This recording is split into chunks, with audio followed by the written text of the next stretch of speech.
Bienvenido al canal Biografías Increíbles. Hoy te presentamos Francisco de Goya, el pintor que vio el alma de una época. Introducción. Hay artistas que representan una época y hay otros que parecen contener dentro de sí mismos varias épocas distintas, como si hubieran vivido más de una vida. Francisco de Goya y Lucientes pertenece a esta segunda categoría. Nacido en un pequeño pueblo aragonés cuando España todavía estaba gobernada por reyes absolutos y la Inquisición conservaba una enorme influencia, terminó sus días convertido en un observador desencantado del ser humano, un hombre que había contemplado la guerra, la enfermedad, la locura, la ambición política y la fragilidad de la razón. Su trayectoria artística fue tan extraordinaria como contradictoria. Fue pintor de reyes, pero también crítico de los poderosos. Decoró palacios, pero creó algunas de las imágenes más inquietantes y sombrías de toda la historia del arte occidental. Alcanzó fama y riqueza, aunque acabó aislado, sordo y profundamente desengañado.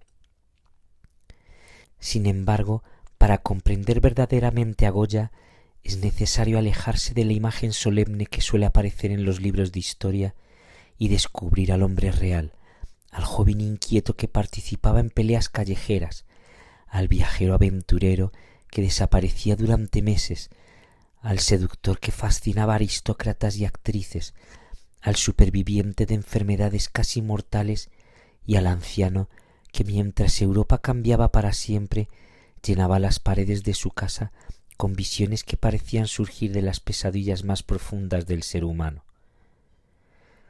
Esta es la historia de Francisco de Goya. Capítulo 1. Fuendetodos, el comienzo de una historia improbable. El 30 de marzo de 1746, en la pequeña localidad aragonesa de Fuendetodos, nació Francisco de Goya. El pueblo apenas contaba con unos cientos de habitantes. Rodeado por paisajes secos y duros, parecía un lugar poco probable para que surgiera uno de los artistas más influyentes de todos los tiempos. Su padre, José Goya, era dorador, un oficio artesanal relacionada con la decoración de objetos religiosos y arquitectónicos. Su madre, Gracia Lucientes, pertenecía a una familia con cierta posición social. Desde niño mostró una personalidad inquieta y difícil de encajar. Los testimonios posteriores lo describen como un muchacho impulsivo, curioso y poco dado a aceptar la autoridad sin cuestionarla.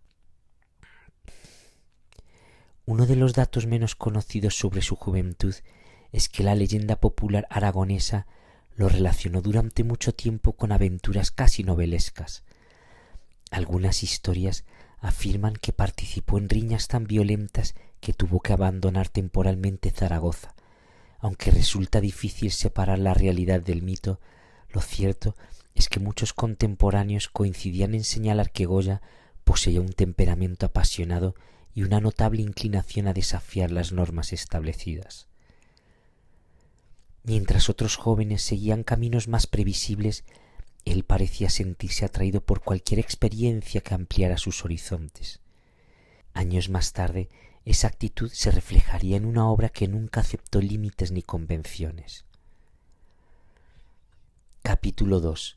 El joven artista que quería conquistar el mundo. Durante su formación en Zaragoza estudió con el pintor José Luzán.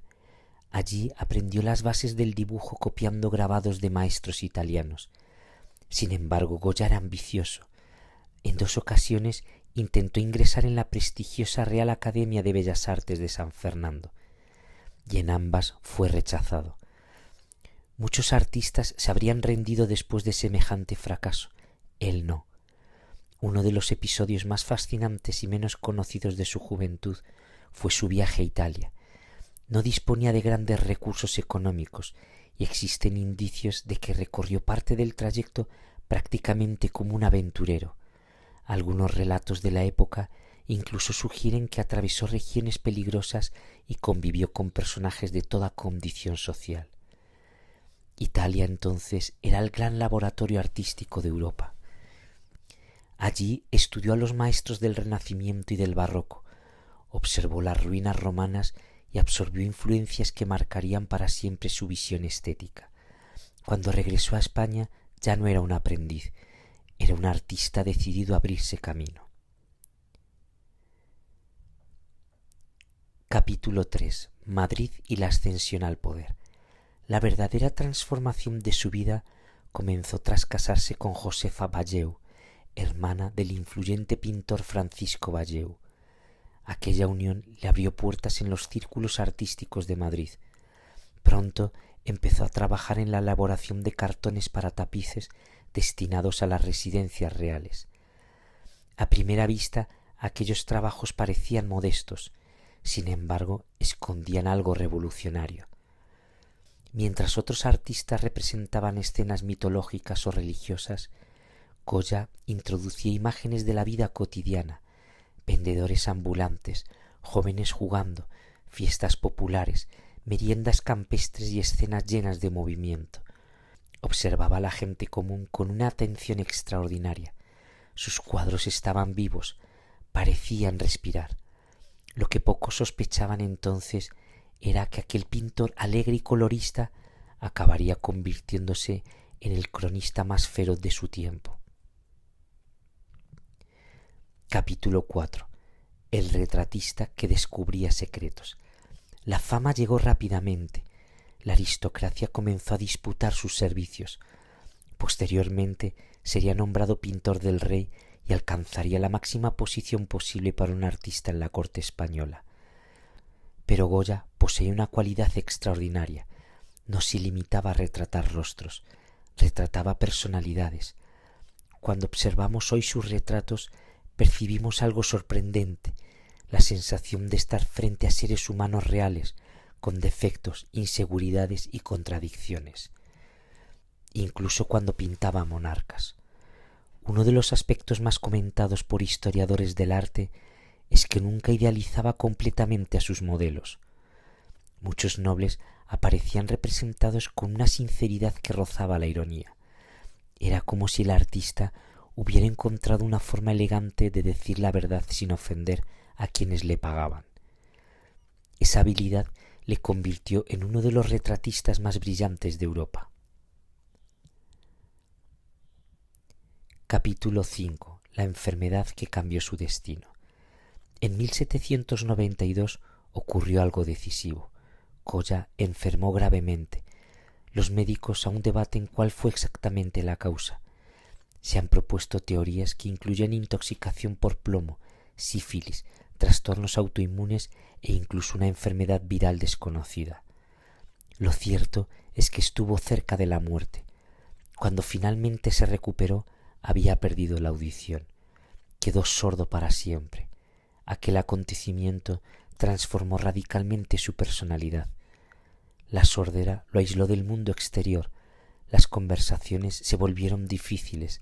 La vida social dejó de ser la misma. Sin embargo, también produjo una revolución interior. Muchos especialistas consideran que fue entonces cuando nació el Goya más profundo y moderno. Privado del sonido, comenzó a mirar la realidad de una forma distinta, más intensa, más crítica, más inquietante. Capítulo 6. Los caprichos, una revolución silenciosa. A finales del siglo XVIII publicó una serie de grabados conocida como Los Caprichos. Aquellas imágenes eran explosivas, ridiculizaban supersticiones, abusos de poder, corrupción, ignorancia y fanatismo. Uno de los grabados más famosos mostraba a un hombre dormido rodeado de criaturas nocturnas. La frase decía: el sueño de la razón produce monstruos. La imagen sigue siendo una de las reflexiones más poderosas jamás realizadas sobre la condición humana. Lo extraordinario es que Goya publicó la serie sabiendo que podía generarle problemas con las autoridades. De hecho, terminó retirándola rápidamente de la venta. Era consciente del peligro, pero ya no estaba dispuesto a callar. Capítulo 7. la misteriosa duquesa. Entre los grandes enigmas de la vida de Goya destaca su relación con María del Pilar Teresa Cayetana de Silva. La fascinante aristócrata era una de las mujeres más famosas de España, bella, inteligente e independiente. Durante siglos han circulado rumores sobre una posible relación amorosa entre ambos. Nunca se ha encontrado una prueba definitiva. Sin embargo, existen indicios sugerentes.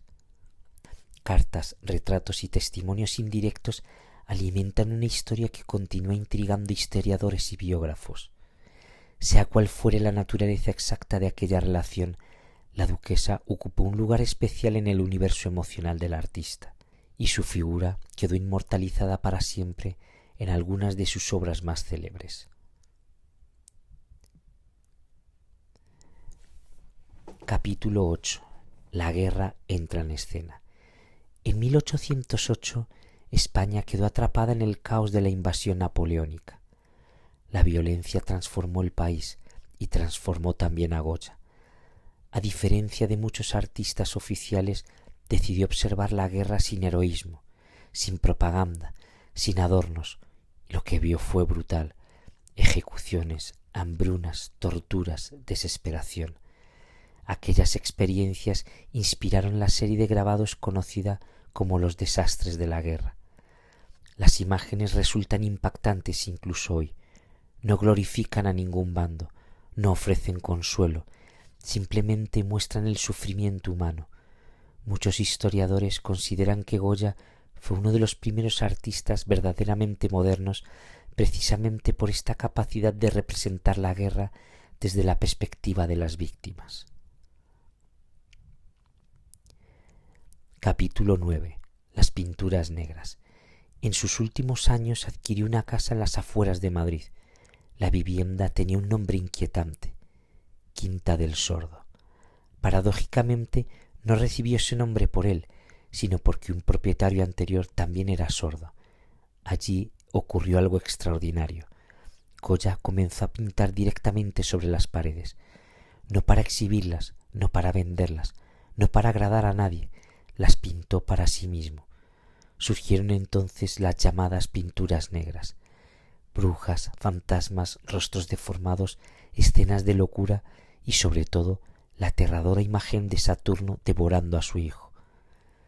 Estas obras parecían adelantadas más de un siglo a su tiempo.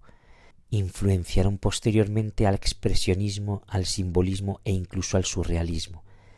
Nadie había pintado algo semejante.